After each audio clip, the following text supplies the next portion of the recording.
নমস্কাৰ ছাত্ৰ ছাত্ৰীসকল ই কক্সালে স্বাগতম জনাই মই জ্যোতি ৰাখে আৰম্ভ কৰিব লৈছো আজিৰ ভিডিঅ আজি আমি পঢ়িব লৈছো সপ্তম শ্ৰেণীৰ সমাজ বিচিত্ৰাৰ ১ নম্বৰ পাঠ পৃথিৱীৰ অন্তৰ্ভাগ আৰু ভূপৃষ্ঠৰ পৰিৱৰ্তনৰ তৃতীয় অংশ যোৱা অংশত পৃথিৱীৰ অন্তৰ্ভাগৰ আমি স্তৰসমূহৰ বিষয়ে আলোচনা কৰিছিলো নিশ্চয় তোমালোকৰ মনত আছে আমি আলোচনা কৰিছিলো ভূত্বক গুৰুমণ্ডল কেন্দ্ৰমণ্ডলৰ বিষয়ে এই আভ্যন্তৰীণ শক্তিবিলাকে আমাৰ পৃথিৱীৰ ভূপৃষ্ঠৰ ওপৰত বহু ধৰণৰ ভূ পৰিৱৰ্তন কৰিছে গতিকে এই পৰিৱৰ্তনৰ বিষয়ে বা এই আভ্যন্তৰীণ শক্তিবিলাকে কিদৰে পৰিৱৰ্তন কৰিছে সেই বিষয়ে আজি আমি এই ভিডিঅ'ৰ জৰিয়তে জানো আহা পৃথিৱীৰ পৰিৱৰ্তনৰ আভ্যন্তৰীণ কাৰক বুলি ক'লে আমি জানো ভূগৰ্ভত থকা পদাৰ্থবোৰ আমি গমেই পাইছিলো যে তীব্ৰ উত্তাপ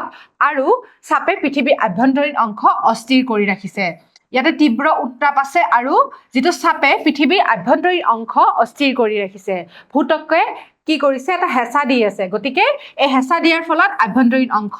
অস্থিৰ কৰি ৰাখিছে মানে পৃথিৱীৰ তলটো অস্থিৰ অৱস্থাত আছে বুলি আমি গম পাইছিলো ইয়াৰ ফলত ভূত্বকত পৃথিৱীৰ গতি পৃথিৱীৰ খোলাটোত জোকাৰণিৰ সৃষ্টি হয় গতিকে পৃথিৱীৰ গতিটো যেটো গৈ থাকে ভিতৰৰ অংশখিনিত সেইখিনিত কি হয় জোকাৰণিৰ সৃষ্টি হয় ঠিক আছে এতিয়া এই জোকাৰণিটো কি বুলি কোৱা হয় ভূ আন্দোলন বুলি কোৱা হয় ভূত্বকৰ তলত যেটো জোকাৰণি হয় হেতুত ভূ আন্দোলন বুলি কোৱা হয় গতিকে ভূ আন্দোলন মানে আমি কি বুজিলো ভূ আন্দোলন মানে হৈছে পৃথিৱীৰ যেটো গতি তলত গতি হৈ আছে সেই গতিটোৰ ফলত যেটো জোকাৰণিৰ সৃষ্টি হয় তাকে কি বুলি কোৱা হয় ভূ আন্দোলন বুলি কোৱা হয় এই গতিবিধিৰ বাবে পৃথিৱীৰ উপৰিভাগ ওপৰলৈ উঠিব পাৰে বা তললৈ বহি যাব পাৰে গতিকে এই যে গতিবিধি চলি আছে আভ্যন্তৰীণ শক্তিৰ জৰিয়তে যেটো পৃথিৱীৰ তলত গতিবিধি চলি আছে সেই কাৰণে কি হ'ব পাৰে উপৰিভাগ ওপৰলৈ উঠিব পাৰে বা তললৈ বহি যাব পাৰে চোৱাচোন এই ভিডিঅ'ৰ জৰিয়তে আমি বুজি পাওঁ যে পৃথিৱীৰ উপৰিভাগ যেটো আমাৰ আভ্যন্তৰীণ শক্তি আছে আভ্যন্তৰীণ শক্তিৰ ফলত পৃথিৱীৰ উপৰিভাগ ওপৰলৈ উঠি যাব পাৰে কিছুমান ঠাইত আকৌ কেতিয়াবা নামি যাব পাৰে ঠিক আছে এই উঠি যোৱা অংশখিনি কি হ'ব পাৰে ওখ চাপৰ হ'ব পাৰে তাৰ পৰা বিভিন্ন ধৰণৰ ভূ অৱয়ৱৰ সৃষ্টি হ'ব পাৰে ধৰা উঠি যোৱা অংশখিনিত পাহাৰ হ'ব পাৰে পৰ্বত হ'ব পাৰে নামি যোৱা ঠাইখিনিত হ্ৰদ হ'ব পাৰে নদী হ'ব পাৰে সাগৰ হ'ব পাৰে মহাসাগৰ হ'ব পাৰে গতিকে আমি বুজি পালো যে আভ্যন্তৰীণ শক্তিয়ে পৃথিৱীৰ উপৰিভাগত বহু ধৰণৰ পৰিৱৰ্তন সাধন কৰে ঠিক আছে ফলত বিভিন্ন ভূৰূপৰ গঠন হয় গতিকে ছাত্ৰ ছাত্ৰীক আমি বুজিয়ে পালো যে বিভিন্ন ধৰণৰ ভূৰূপৰ গঠন হ'ব পাৰে আৰু সেইবিলাক সময়ে সময়ে পৰিৱৰ্তন হৈ থাকিব পাৰে ভূ অৱয়ৱসমূহ পৃথিৱীৰ আভ্যন্তৰীণ শক্তিৰ প্ৰত্যক্ষ ফলাফল গতিকে যিবিলাক ভূ অৱয়ৱ আমি দেখা পাই আছো সেইবিলাক হৈছে আভ্যন্তৰীণ শক্তিৰ প্ৰত্যক্ষ ফলাফল পৃথিৱীৰ এই ভূ আন্দোলনত আমি গম পোৱা নাযায় গতিকে ছাত্ৰ ছাত্ৰীসকল এই ভূ আন্দোলন যেটো চলি থাকে পৃথিৱীৰ অন্তৰ্ভাগত যেটো ভূ আন্দোলন জোকাৰণি চলি থাকে সেইবিলাক আমি গম নাপাওঁ সেইবিলাক যেতিয়া কিছুমান কাৰ্য হয় ক্ৰিয়া হয় সেই ক্ৰিয়াৰ ফলতহে আমি গম পাওঁ সেই ক্ৰিয়াবিলাক কোনবোৰ হ'ব পাৰে তোমালোকে কোৱাচোন সেই ক্ৰিয়াবিলাক হ'ব পাৰে ভূমিকম্প আগ্নেয়গিৰি সেইবিলাক হৈছে এই ভূ আন্দোলনৰ ক্ৰিয়া ঠিক আছে এতিয়া আমি ফলকৰ কথা আলোচনা কৰিম ফলক মানে কি ফলক মানে প্লেট তে প্লেট মানে কি হয় আমি জানো যে পৃথিৱীৰ উপৰিভাগ ভূত্বক বুলি কোৱা হয় আৰু ঠিক মাটিৰ তললৈকে আমাৰ এই ভূত্বক চলি থাকে গতিকে পৃথিৱীৰ উপৰিভাগৰ পৰা ভূত্বকৰ অংশখিনিত মানে মাটিৰ ঠিক তলতে কিছুমান ফলক আছে ফলক মানে প্লেটছ বিলাক আমাৰ এনেকে ভাগ কৰা আছে দেখিছা নহয় এইবোৰ সৰু সৰু ডাঙৰ ডাঙৰ কেইবাটাও আমি ফলক দেখা পাইছো এই ফলক বিলাক মাটিৰ তলত থাকে মানে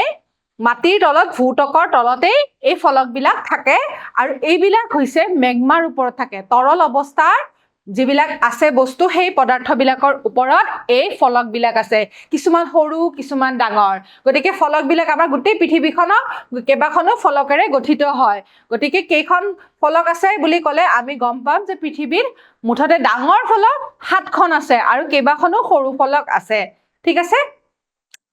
পৃথিৱীৰ ভূত্বকত 7খন ডাঙৰ ফলক আছে আৰু কেইবাখনো সৰু ফলকত বিভক্ত গতিকে পৃথিৱীখন আমাৰ ভূত্বকত কি আছে বিভিন্ন ধৰণৰ ফলক আছে 7খন ডাঙৰ ফলক আৰু বহুত সৰু ফলকো আছে কিছুমান ফলক মহাদেশে আৱৰি ৰাখে আন কিছুমান সাগৰক আৱৰি ৰাখে গতিকে এই ফলকসমূহ অকল মাটিতে আছে হেতে কোৱা নহয় মাটিৰ ঠিক তলতো বা পানীৰ ঠিক তলতো এই ফলকবিলাক আছে কিছুমানে মহাদেশ আৱৰি আছে আৰু কিছুমানে সাগৰকো আৱৰি আছে গতিকে এই ফলকসমূহৰ ওপৰত মাটিও আছে আৰু পানীও আছে গতিকে দেখিছা নহয় এইবিলাক ইয়াতে এইখিনি নীলা অংশখিনি হৈছে সাগৰ বা পানীক বুজাইছে এই ফলকখিনিয়ে বুজাইছে যে ইয়াতে মাটিও আছে আৰু পানীও আছে গতিকে মহাদেশ আৰু মহাসাগৰৰ তলতে ফলকবিলাক আছে গতিকে এনেকুৱা নহয় যে ফলকসমূহ অকল মহাদেশসমূহৰ ওপৰত আছে এইবিলাক মহাসাগৰ সাগৰ নদীৰ ওপৰতো এইবিলাক ফলক আছে বুলি আমি গম পালো এতিয়া পৃথিৱীৰ পৰিৱৰ্তনৰ আভ্যন্তৰীণ কাৰকসমূহ বুলি যদি কওঁ আমি তিনিটা কাৰক মূল দেখা পাওঁ এই তিনিটা কাৰক হৈছে ভূমিকম্প সুনামি আৰু আগ্নেয়গিৰি গতিকে আভ্যন্তৰীণ কাৰকসমূহ হলে আমি কি বুজিম যে ভূমিকম্প সুনামি আৰু আগ্নেয়গিৰি আমি বিশদভাৱে এটা এটাকে বুজিব চেষ্টা কৰিম আজি আমি ভূমিকম্পৰ বিষয়ে বুজো আহা এতিয়া আমি আভ্যন্তৰীণ কাৰকৰ ভূমিকম্পৰ বিষয়ে জানো আহা ছাত্ৰ ছাত্ৰীসকল তোমালোকক মই কৈছোৱেই যে প্ৰধান ফলক কিছুমান আছে 7খন আৰু 7খন ফলকৰ লগতে আমাৰ সৰু সৰু ফলক আমাৰ ভূতকত আছে গতিকে ছাত্ৰ ছাত্ৰীসকল এই প্ৰধান ফলকসমূহ কোনবিলাক হয় জানানে আফ্ৰিকান ফলক এণ্টাৰ্কটিক ফলক ইউৰেছিয়ান ফলক অষ্ট্ৰেলিয়ান ফলক উত্তৰ আমেৰিকান ফলক প্ৰশান্ত মহাসাগৰীয় ফলক আৰু দক্ষিণ আমেৰিকান ফলক এই 7খন হৈছে প্ৰধান ফলকসমূহ ডাঙৰ ডাঙৰ ফলক সৰু ফলক কিছুমানো আছে সেইবিলাক হৈছে আৰেবিয়ান ফলক কেৰিবিয়ান ফলক ভাৰতীয় ফলক নাজকা ফলক ফিলিপাইন ফলক স্কটিয়া ফলক আৰু সোমালী ফলক গতিকে এইবিলাক ফলকৰ নাম আমি গম পালো সৰু ফলকবিলাক আছে আৰু ডাঙৰ ফলকবিলাক আছে আমাৰ ভাৰতীয় ফলকখনতে আমাৰ ভাৰত বৰ্ষখন আছে ঠিক আছে এতিয়া যদি আমি সেই ফলকসমূহ এনেকে চাওঁ পৃথিৱীৰ ওপৰত চাওঁ তেনেহলে কেনেকে দেখা পাম ভূতকৰ ফলকবিলাক এনেকে ভাগ কৰা আছে দেখিছা নহয় এইখিনিতে আছে আমাৰ ভাৰতীয় ফলকখন ইয়াৰ ওপৰতে আমাৰ ভাৰতবৰ্ষখন আছে ঠিক আছে এইবিলাক ডাঙৰ ডাঙৰ ফলক উত্তৰ আমেৰিকা ফলক তাৰ পিছত তোমাৰ আৰু আছে প্ৰশান্ত মহাসাগৰীয় ফলক তাৰ পিছত আৰু আছে তোমাৰ আফ্ৰিকান ফলক হয়নে গতিকে এইবিলাক ফলক হৈছে বিভিন্ন ধৰণৰ ফলক আৰু এইবিলাকৰ সৰু ডাঙৰ ফলকেৰে আমাৰ পৃথিৱীৰ ভূতকটো সন্নিবিষ্ট হৈ আছে ঠিক আছে গতিকে তোমালোকে বুজি পাইছা নিশ্চয় এতিয়া আমি ফলকৰ গতিবিধিৰ বিষয়ে অলপমান বুজো আহা ছাত্ৰ ছাত্ৰীসকল এই ফলকসমূহ এনেকে ঘূৰি থাকে ঠিক আছে গতি কৰি থাকে মানে এনেকুৱা নহয় যে সেইবিলাক ৰৈ আছে স্থিৰ হৈ থকা নাই এইবিলাক ঘূৰি থাকে তাৰ মানে বছৰি ই কিমান গৈ থাকে চাবাচোন দেই বছৰি বিজ্ঞানীসকলে অনুমান কৰিছে যে ফলকবোৰ বছৰি প্ৰায় 1ৰ পৰা 1.5 সেন্টিমিটাৰ গতি কৰে গতিকে ই বছৰি ফলকবিলাক ঘূৰি থাকে গতি কৰি থাকে এই ফলকবোৰ পৃথিৱীৰ ভূতকৰ তলত উত্তপ্ত আৰু অৰ্ধগলিত মেগমাৰ তৰপৰ ওপৰত উপঙি থাকে গতিকে ফলকবোৰ ক'ত আছে ফলকবোৰ আছে ভূতকৰ ঠিক তলত যিবিলাক মেগমা আছে সেই মেগমাবিলাকৰ ওপৰত এইবিলাক উপঙি থাকে এনেকুৱা নহয় যে সেইবিলাক স্থিৰ হয় আৰু সেইবিলাক ৰৈ থাকে সেইবিলাক গতি কৰি থাকে আৰু মেগমাৰ ওপৰত থকাৰ কাৰণে এইবিলাক উপঙি থাকে ঠিক আছে গতিকে আমাৰ পৃথিৱীৰ ভূতকখনো উপঙি আছে এতিয়া এই চিত্ৰৰ জৰিয়তে আমি কি দেখা পাইছো ক'ব পাৰিবানে তোমালোকে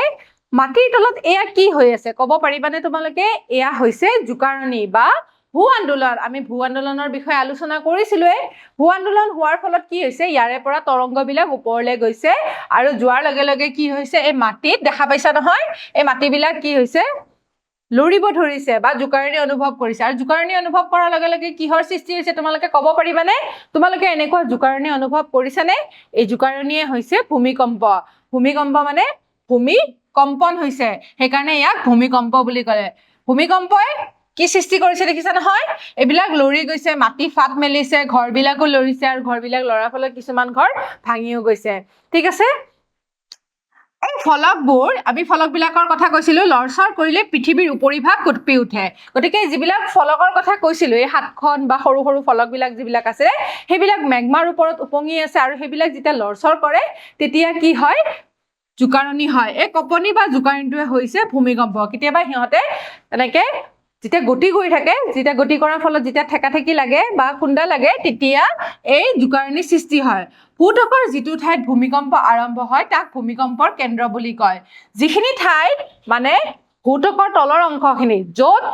জোকাৰণি হয় ঠিক আছে ফলকবিলাক লগ লাগিলে যেতিয়া জোকাৰণিৰ সৃষ্টি হয় সেইখিনিকে কি কয় ভূমিকম্পৰ কেন্দ্ৰ বুলি কয় তাৰমানে মাটিৰ ঠিক তলত ভূতকত ঠিক আছে ভূমিকম্পৰ কেন্দ্ৰটোৱে ভূপৃষ্ঠৰ পৰা কিছু কিলোমিটাৰ দূৰত থাকে গতিকে এই যেটো কেন্দ্ৰৰ কথা কৈছো হেতু মাটিৰ যিখিনি ঠাই হয় সেই ঠাইখিনিৰ পৰা কিছু কিলোমিটাৰ দূৰত থাকে মানে ঠাইখিনিত নহয় ঠিক মাটিৰ ওপৰত নহয় ঠিক মাটিৰ তলতহে জোকাৰণি অনুভৱ হয় ভূমিকম্পৰ কেন্দ্ৰটোৰ ঠিক ওপৰত থকা ভূপৃষ্ঠৰ ঠাইখিনিক ভূমিকম্পটোৰ উপকেন্দ্ৰ বা অভিকেন্দ্ৰ বুলি কোৱা হয় বা এপিচেন্টাৰ বুলি কোৱা হয় তাৰ মানে যিখিনি ঠাইত ভূমিকম্পটো আৰম্ভ হৈছে য'ত জোকাৰণিটো হৈছে তাৰ ঠিক ওপৰত ঠিক আছে মাটিৰ ওপৰত যিখিনি ঠাই আছে ঠিক আছে এইখিনিতে ধৰা জোকাৰণিটো হৈছে আৰু তাৰ ঠিক ওপৰৰ যিখিনি ঠাই হয় সেই ঠাইখিনি কি বুলি কয় সেই ঠাইখিনি ভূমিকম্পটোৰ উপকেন্দ্ৰ বা অভিকেন্দ্ৰ বুলি কয় গতিকে ছাত্ৰ ছাত্ৰীসকল আমি চিত্ৰটো দেখাই পাইছিলো ইয়াতে যদি জোকাৰণিটো হৈছিলে তাৰে ওপৰৰ অংশটোত কি হৈছে সেইখিনি উপকেন্দ্ৰ বা অভিকেন্দ্ৰ বুলি কয় ঠিক আছে আটাইতকৈ প্ৰবল কম্পন অভিকেন্দ্ৰটোত ঘটে আৰু তাৰ পিছত তৰংগ হিচাপে চাৰিওফালে বিয়পি পৰে গতিকে ছাত্ৰ ছাত্ৰীসকল এই যিখিনি ঠাই অভিকেন্দ্ৰ বুলি কৈছিলো যিখিনি ঠাই তলত জোকাৰণিটো অনুভৱ হৈছে সেইখিনি ওপৰলৈ গৈছে সেই ওপৰৰ ঠাইখিনিক আমি অভিকেন্দ্ৰ বুলি কওঁ অভিকেন্দ্ৰৰ পৰা যিখিনি ঠাই তৰংগ হিচাপে বিয়পি গৈছে সেইখিনি তাতে মানে ভূমিকম্প অনুভৱ হয় গতিকে ছাত্ৰ ছাত্ৰীসকল আমি বুজিলো যে এইখিনি ঠাইক অভিকেন্দ্ৰ বুলি কয় পিছত এইবিলাক তৰংগ হিচাপে বেলেগ ঠাইলৈ বিয়পি যায় হ'ব এবাৰ আমি ভূমিকম্পৰ প্ৰভাৱৰ বিষয়ে পঢ়ো আহা ছাত্ৰ ছাত্ৰীসকল ভূমিকম্পৰ প্ৰভাৱৰ বিষয়ে তোমালোকে জানা বহু বেছি প্ৰাবল্যৰ যদি ভূমিকম্প হয় তেনেহলে সেই ঠাইত বিভিন্ন ধৰণৰ ক্ষয়ক্ষতি হোৱাৰ সম্ভাৱনা থাকে ঠিক আছে গতিকে ছাত্ৰ ছাত্ৰীসকল তোমালোকে গম পাইছা যে ভূমিকম্পৰ প্ৰভাৱৰ ফলত বিভিন্ন ধৰণৰ ক্ষয়ক্ষতি হয় এই চিত্ৰৰ জৰিয়তে আমি বুজিবলৈ চেষ্টা কৰো আহাচোন ভূমিকম্পৰ ফলত মাটি ফাট মেলি যাব পাৰে ঘৰবিলাক ভাঙি যাব পাৰে মানুহৰ অৱস্থা বেয়া হ'ব পাৰে ঘৰ ভাঙাৰ পিছত মানুহৰ অৱস্থা একেবাৰে বেয়া হ'ব পাৰে তাৰ পিছত এই মাটি খহি পেলাই নদীত মিলিত হ'ব পাৰে গৰাখহনীয়া আহিব পাৰে এনেকুৱা ধৰণৰ ভূমিকম্পৰ ফলত প্ৰভাৱ পৰা দেখা যায় ভূমিকম্প হৈছে প্ৰাকৃতিক দুৰ্যোগ যিয়ে কি কৰিব পাৰে যিয়ে পৃথিৱীৰ পৃষ্ঠত বিভিন্ন ধৰণৰ পৰিৱৰ্তন ঘটায় কোনো ঠাইত ওপৰলৈ উঠি যাব পাৰে মাটি ওপৰলৈ উঠি যাব পাৰে আৰু বিভিন্ন ধৰণৰ ভূ-অৱয়ব সৃষ্টি কৰিব পাৰে আৰু তাতে ধৰা কিছুমান ওখ চাপৰ হেনেকুৱা দেখা পাব পাৰো আৰু কোনো ঠাইত তললৈ নামি যাবও পাৰে আমাৰ 1950 চনৰ যেটো ভূমিকম্প আহিছিলে তাতে বিভিন্ন ধৰণৰ এনেকুৱা ভূ-অৱয়বৰ সৃষ্টি হৈছিলে আমি দেখা পাই আহিছো আৰু তাৰ লগতে নদীৰ গতিপথ খলনি হ'ব পাৰে নদীৰ তলবোৰ ওপৰলৈ উঠি যাব পাৰে নদীৰ গতিপথো খলনি হ'ব পাৰে ভূমিকম্পৰ প্ৰভাৱৰ ফলত আৰু নদীৰ তলবিলাকো ওপৰলৈ উঠি যাব পাৰে গতিকে ভূমিকম্পৰ ফলত বিভিন্ন ধৰণৰ প্ৰভাৱ ভূপৃষ্ঠৰ পৰিৱৰ্তনত দেখা যায় গতিকে ছাত্ৰ ছাত্ৰীসকল আজি আমি ভূমিকম্পৰ বিষয়ে গম পালো তাৰ পিছত আমি গম পালো এই স্তৰসমূহে আভ্যন্তৰীণ কাৰকবিলাকক কি প্ৰভাৱ পেলাইছে হেও আমি গম পালো গতিকে ছাত্ৰ ছাত্ৰীসকল আশা ৰাখিছো তোমালোকে ভিডিওটো বুজি পালা এতিয়া তোমালোকক মই দুটামান প্ৰশ্ন সুধো আহা ভূতকত কেইখন ডাঙৰ ফলক আছে ভূতকত আমি কেইখন ফলক পাইছিলো 4খন 5খন 7খন 8খন কোনটো শুদ্ধ উত্তৰ হ'ব ভূতকত কেইখন ফলক আছে বুলি কোৱাৰ লগে লগে ডাঙৰ ফলকৰ কথা সুধিছে গতিকে ডাঙৰ ফলক 7খন আছে বাকি কেইটা উত্তৰ শুদ্ধ নহয় তাৰ পিছৰটো চাওঁচোন ভূমিকম্পৰ কেন্দ্ৰৰ ওপৰত থকা ঠাইখনক ভূমিকম্পৰ অভিকেন্দ্ৰ বোলে ইয়াতে সুধিছে শুদ্ধ নে অশুদ্ধ গতিকে ভূমিকম্পৰ কেন্দ্ৰৰ ওপৰত থকা ঠাইখনক আমি কি বুলি কওঁ অভিকেন্দ্ৰ বুলি কওঁ শুদ্ধ উত্তৰ ঠিক আছে তাৰ পিছৰ প্ৰশ্নটো চাওঁচোন ফলকবোৰ দেশৰ ওপৰত থাকে এই যিবিলাক ফলক আছিলে কিহৰ ওপৰত থাকে মনত আছে নহয় তোমালোকৰ এটা বস্তুৰ ওপৰত উপঙি থাকে হেতু হৈছে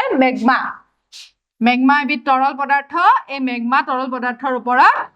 উপঙি থাকে গতিকে ছাত্ৰ ছাত্ৰীসকল আজি তোমালোকে ফলকৰ বিষয়ে গম পালা ভূমিকম্পৰ বিষয়ে গম পালা আশা ৰাখিছো তোমালোকে বুজি পাইছা অহা ক্লাছত আমি সুনামি আগ্নেয়গিৰিৰ বিষয়ে বুজিম অহা ক্লাছত লগ পোৱাৰ আশাৰে আজিলৈ সামৰিছো নমস্কাৰ